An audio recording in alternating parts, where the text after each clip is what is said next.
Hi, என் பேர் தினேஷ். நான் வந்து பிஎல் ஃபைனல் இயர் ஸ்டூடெண்ட்டு. எனக்கு பார்த்தீங்கன்னா காலேஜ் பார்த்தீங்கன்னா up and down 40 kilometres travel பண்ணுற மாதிரி இருக்கும். என்னன்னு பார்த்தீங்கன்னா ஹெல்மெட் போட்டு ட்ராவல் பண்ணுறதால ஹேர் ஃபால் வந்து ரொம்ப ஜாஸ்தி ஆயிடுச்சு. எனக்கு ரொம்ப பயமாயிடுச்சு. இதுக்காக சொல்யூஷன் என்ன பண்ணுறதுனே தெரியல. குளிச்சுட்டு இப்படி தலையை துடைக்கும் போது பார்த்தீங்கன்னா அவ்வளோ ஹேர் இருக்கும் கையில். ரொம்ப பயமாயிடுச்சு. அப்புறம் தான் என் ஃப்ரெண்டு வந்து சஜஸ்ட் பண்ணாங்க. எனக்கு அவங்க கலர்ஸ்ன்னு சொன்னோடனே ஒரு நம்பிக்கை வந்துருச்சு. ஏன்னா அவங்க எப்போவுமே ஸ்விம்மிங்கில் நம்பர் 1 இருக்காங்களா, எனக்கு அந்த நம்பிக்கை இருந்துச்சு.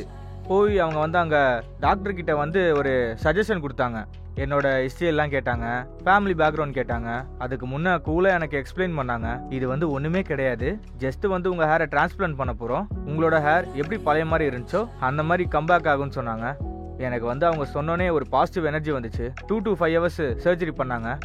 எனக்கு சின்ன பெயின் கூட இல்லை பார்த்துக்கோங்களேன். ரொம்ப கம்ஃபர்ட் ஜோனாக ஃபீல் பண்ணேன். ட்ரீட்மெண்ட்டுக்கு அப்புறம் போயிட்டு அவங்களோட ப்ராடக்டை யூஸ் பண்ணாதான் ரிசல்ட் நல்லா இருக்கும்ன்ட்டு எல்லா ஹேர் ட்ரீட்மெண்ட்லேயும் சொன்னாங்க. ஆனால் கலர்ஸில் பார்த்தீங்கன்னா அந்த எந்த விதமான இன்செட்டுமே கிடையாதுங்க. நீங்கள் ஒரு டே கேரான ரொட்டீனை கரெக்டாக ஃபாலோ பண்ணாலே போதும், உங்களோட ரிசல்ட் நல்லா இருக்கும்ன்றது தான் அவங்களோட சஜஷனே. இப்போ கலர்ஸ்ல எல்லா பேக்கேஜ்லயும் 50% டிஸ்கவுண்ட் இருக்கு.